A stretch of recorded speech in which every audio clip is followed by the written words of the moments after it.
I cheated and thought I got away. He waited months to get his revenge. Hey, Reddit. After weeks of being completely ignored by my husband and the rest of my family, including my stepbrother, who was a big contributor to this mess I found myself in, I really have nowhere to go. Because where I'm from, word spreads fast. Everyone knows my story now. I bet they're using it as a cautionary tale for their kids. A few years ago, I was happily married to my husband. We've been living together for about half a decade, because before we got married, I moved into his place. I was 21 at the time, and we later got married when I passed out of college the following year. I had no plans of working, because I knew he was always there to provide. I even wanted to drop out from college at some point, because there was no use. I was failing my classes, and I had already decided my occupation would be full-time housewife anyway, but he insisted I should at least wait and graduate. So I did, and we got married later that summer. At first, life was great. My heart was burning with so much love for him that I literally couldn't breathe fine when he wasn't near. He was my safe place, my shelter, literally. In short, he was my everything. I'd gotten so used to him that I couldn't imagine life without him. We didn't have kids.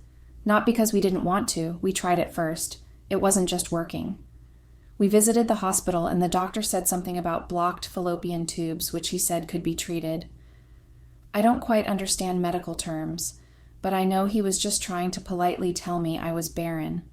But my husband made me hopeful. He said the doctor didn't know what he was saying, and that one day, when the time was right, a child would come.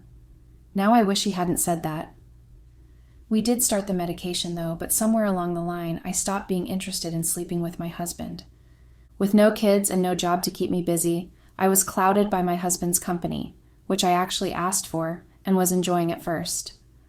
But after a while, I just kind of started to feel a little suffocated by his mere presence around the house.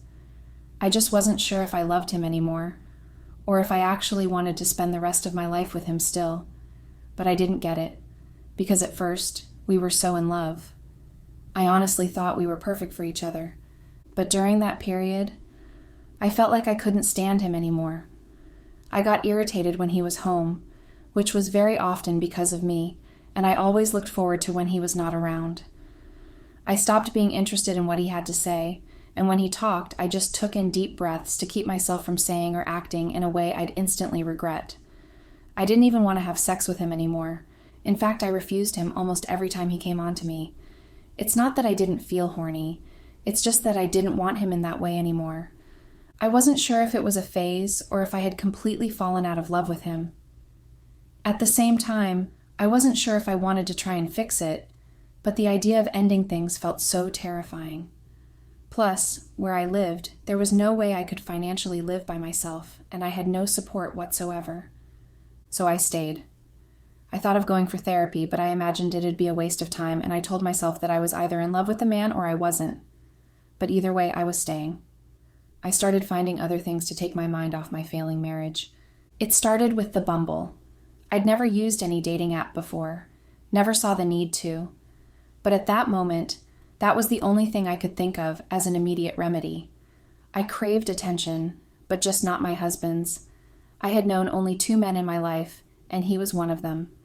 So I got registered and things kicked off pretty fast from there. I was getting a lot of matches and texting so many men at the same time, and they all made me feel good. But I wanted more. I didn't like the fact that I was being limited. So I used my husband's card to pay for the premium version. It got me so excited, and I started sexting with some strangers. I went and got sexier lingerie for my calls with them, and just so I could send them sexy pictures every once in a while. My husband was a busy man, working for both of us, so he wasn't a problem at the time. Whenever he traveled for work, I'd drive to a club far from home just so I could be free to do whatever I wanted with whomever I wanted, without fear of being caught or reported later. At some point, before the dating app and everything, I knew my husband was frustrated by my recent behavior, because he started putting in extra effort. He must have thought he'd done something terribly wrong. He'd buy me fresh, beautiful flowers on his way back from work, take me out on dinners more frequently than usual, and whenever he went on his business trips, he'd buy me the most expensive gifts he could find. He even tried to be home more frequently because, apparently, He thought the problem was that I wasn't getting enough attention from him. But the real problem was I wanted less of him. He was out on one of those work trips one weekend when I got a message from my stepbrother. I don't know if that's what I'd call him because his dad already had him before marrying my mom, so we share nothing in common biologically. I remember when we first got introduced, we weren't exactly friends. I thought he was hot, but I just hated the way he carried himself around like he knew he was. Plus, to make matters worse, he was a licensed flirt. But somehow that got to me, and I fell victim to his charms. I was 18 and stupid back then, and even though we claimed we loved each other, it didn't just feel right. Whenever he saw another guy doing as much as passing me a glance, he would threaten them with his eyes, or worst case scenario, leave them with a black eye. He was always getting in trouble. People started to notice how he was around me, and somehow word got out, and even though we denied the claims of having an affair, they shipped him to boarding school. And after that, he stayed with an uncle overseas. His dad probably changed his number for him and made sure we didn't keep contact anymore. Because apparently I was getting him into trouble all the time. Fast forward to 2 years later, I met my husband. He was loving, supportive, and acceptable. And he was working too. His life was already set up. I just needed to fit in. And he was such a sweet soul. I didn't follow him because he was rich, but because he was actually a good man who cared for me and whom I loved. I couldn't have asked for a better partner at the time, but I wasn't sure what exactly was happening to me. The constant irritation was becoming frustrating, and that just had to be the period my stepbrother would text. I didn't even know where he'd gotten my number. It had been years since we last saw each other. The text said he was at my door, but I didn't believe him. How could he have gotten my number and also my address? To my surprise, I went to the door and saw him there. I couldn't find the words in my mouth. I let him in and offered him a cup of coffee to keep him warm. Then I told him he shouldn't be there, in my house, at that hour of the night, because I was a married woman. It all felt wrong. He said he had already inquired and was aware that my husband was away for a couple of days, and he was hoping I could shelter him in my home for a couple days too, because he got an invite for a job interview in town, and he couldn't think of a better place to stay. It was strange. I remember thinking he was lying. I don't know if it's because I don't have a job, but I don't think people do interviews on the weekends. I wanted to say no. My guts told me to say no. But I always found it hard refusing him even back then, and I told myself it was only going to be a couple of days anyway, and that there was no harm in that. So I agreed, told him he could use the guest room and that I would have to call my husband and let him know he was staying over. But he convinced me not to, and said he didn't want to cause any problems in my marriage. I thought to myself maybe he'd become a changed person, not the teenager I used to do silly stuff with anymore. I was already getting ready to leave the house that night when he arrived. I thought of just staying back since he'd already kind of delayed me, but I already had my mind set on going out. I couldn't just cancel because of him. Besides, it's not like being home with him was any better. That'd probably have been worse for me. I went back up and dressed up, but when I came back downstairs, my stepbrother was pacing the room. I asked him what was wrong, and after a lot of hesitation, he finally told me he was in some kind of financial crisis and needed a huge sum. I sighed and asked him if that was the reason he came looking for me. He said he didn't know where else to go. His father wouldn't give him money because he thinks he's reckless. I told him not to worry, that we'd talk better when I returned from the club the next morning. He then hugged me, and that's when he noticed me more. He stopped and gave me that familiar look that said it all. He was thinking dirty, and I knew it. And the dress I was putting on didn't help matters either. I didn't want to get too caught up in the moment, so I muttered that I'd be back before dawn, and there was food in the fridge if he got hungry. But he grabbed my hand as I was about to leave the door. My heartbeat fastened. I knew I was in trouble. I shouldn't have let him so close. He turned me around and came so close that I could feel his breath on my face. But I didn't push him away. In fact, I was ready for a kiss. But instead, he asked if he could come with me to the club. I was disappointed and rearranged myself quickly. Then I told him he could do whatever he wanted. We got to the club, and I didn't know anyone there. It wasn't the one I was used to. So I sat in the corner while my stepbrother flirted around and danced his way into girls' skirts. I felt so jealous. I don't even know why exactly. Maybe it was just loneliness. And it wasn't even up to 10 minutes since we entered, and half the girls and guys were already drooling over him. He always had that unintentional attention from people, always stealing the spotlight wherever we went. Finally, a guy came to me. At first, we were just talking, getting to know each other and stuff like that. We drank a lot. Combined with my drunkenness, things got heated, and I grabbed him in a kiss. Only in that one sitting, he touched me in all the imaginable and even unimaginable places. We ended up in the restroom, and we were already taking all our clothes off to have sex when my stepbrother barged in and cut the whole thing off. He kept punching the guy in the face until I started crying. In the end, we all got kicked out. I was too drunk to drive, so he took the wheel. The entire drive, he said nothing to me. I didn't utter a word either. I was too busy thinking of the nearest and easiest way to quench my hormones that were already lit on fire. I was considering touching myself to be an option. When we got home, I rushed into the house and was making my way to the bedroom when he stopped me again. He came as close as he did the other time, just that this time he didn't hold back, and neither did I. I was already turned on, so I couldn't even resist a bit. We made our way to my bedroom and had sex there. I felt so alive again, like the piece I was missing had finally been found. I felt like the night should last forever, and my husband should never return. But I didn't know I had just made the third and biggest mistake in my entire marriage. But I was just trying to live in the moment. I told myself that the future would take care of itself. When I woke up the next morning, I was served breakfast in bed.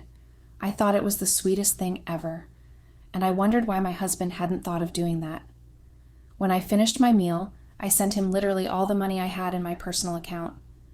The month was almost coming to an end anyway, so I knew I'd be getting my allowance from my husband. Plus, the joint account in which only he kept money was still there for my use, so that wasn't a problem. My stepbrother was so excited he lifted me up and spun me around, then said we were going out that evening, but not before having a round or two of sex. I just felt alive again, like I was a teenager again. That evening, we went out and had a wonderful meal, and he wouldn't stop complimenting me while at it. The people at the restaurant even mistook us for a couple. That only made me feel younger. We went home that night, but we didn't go inside until like 2 hours, because when he parked the car in the driveway, he just started kissing me, and then we had sex, right there in my husband's car.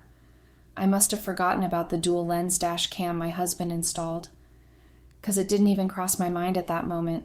My husband's trip was delayed, and so was my stepbrother's return to wherever he came from. Sex became a daily routine, morning, afternoon, and evening, and eventually I even abandoned the dating app. I didn't have any use for it anymore when he was right there. I seduced him with the finest lingerie I had, any time with any chance I got. He also didn't have anything to do, so we were like in each other's arms all the time. But time went by really fast, and before I knew it, my husband was returning.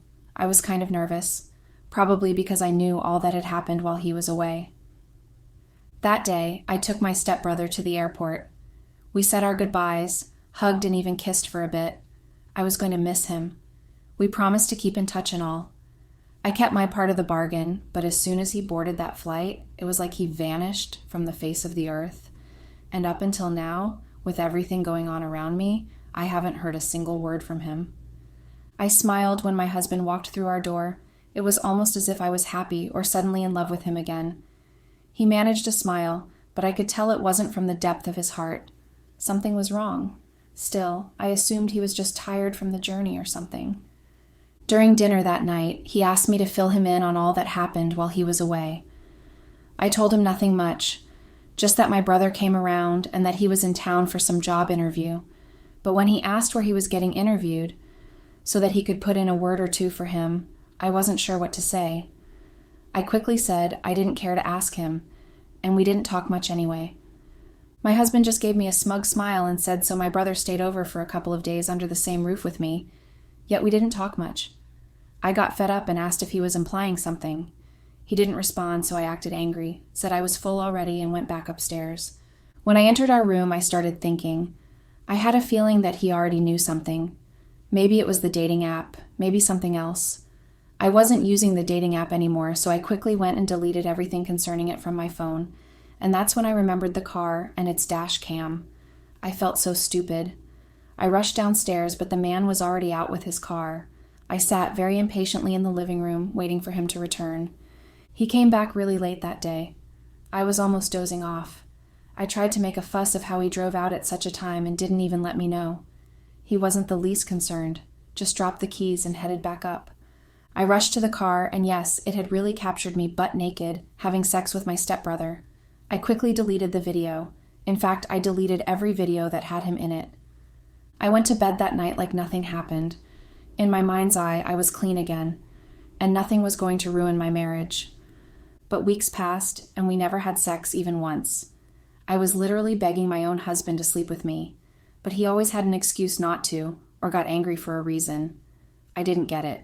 I started using the dating app like months ago, and I wasn't even using it anymore. If he had noticed in the beginning, he would have said something, not acting all weird now that it was long in the past. Also, I figured if by any chance he had seen the video of my stepbrother and I, he would have probably sent me packing weeks ago too. So I didn't just get it. But to make matters worse, I started becoming nauseous and my belly was growing. My face didn't swell up or anything, but the other signs were there.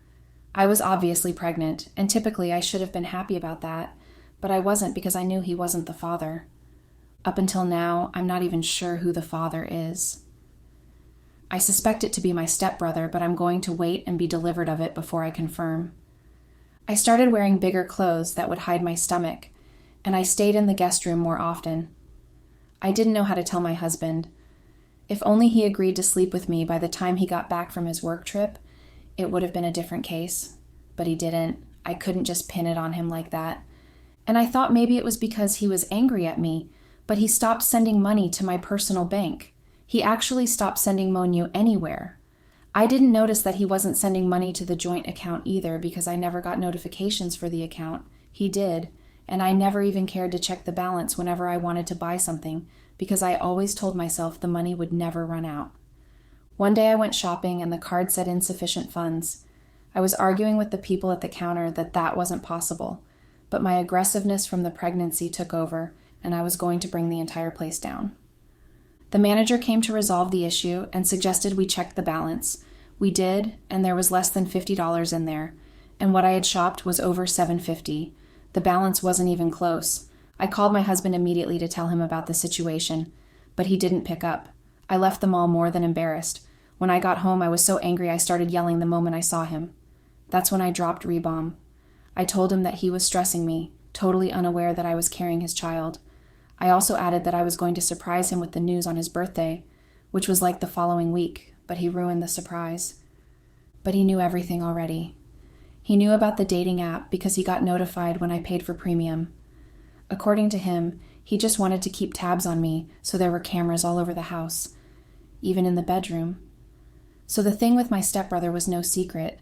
He also watched the dashcam footage before I could think of deleting it, and he knew definitely that the baby in my womb wasn't his. Also, the money in the joint account didn't run out by mistake. He was going to let me use everything and feel comfortable before he pushed me away, but that was taking too long because the money was so much, so he did a bit of luxury shopping himself and left me with scrap. I just sat down and started thinking of my life. Then I started wailing, begging him to forgive me, that I didn't know what I was doing. But he didn't say a word to me, except that my mom was on her way to pick me up, and yes, he told her everything and sent her proof. The last thing he said to me before going upstairs was that his lawyers will contact me concerning the divorce procedure. My life was officially over, and I knew it. I also knew my mom was going to give me shit if I went back to living with her. And she didn't disappoint, neither did my stepdad. Right now, they're being supportive of the baby, as in they refuse to let me abort.